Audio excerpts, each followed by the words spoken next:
Bilkura luzea, astuna eta urmaela bezain nahasiaren ondotik goizaldera etxeratu nintzen. Izenda ez nezakeen sentimendu gobel batengatik.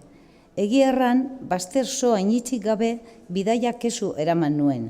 Antzia zena, akidura, gaznaren bidea segitu nuen beste behin, zientifikoki aldion. Erin egun arratsaldean supermerkatuan bildu gazna, tipikoaren erreklama hoztaileko argi eta ederguneak gogoan.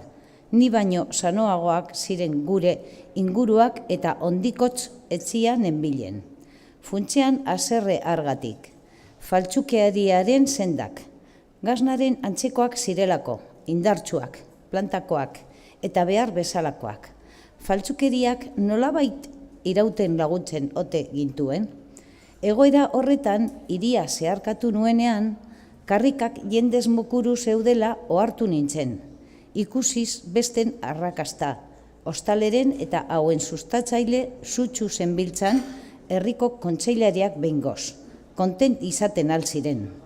Autoko leiotik pisa idor urrina zeriela karrikei, bide erdira pantsoila jori malguen irudira, luzatu tabernako kontuarrari eta goitikin narratz atza aldiz hiriko izkina ilun eta gordei zeriela usnatu nuen disgustuz.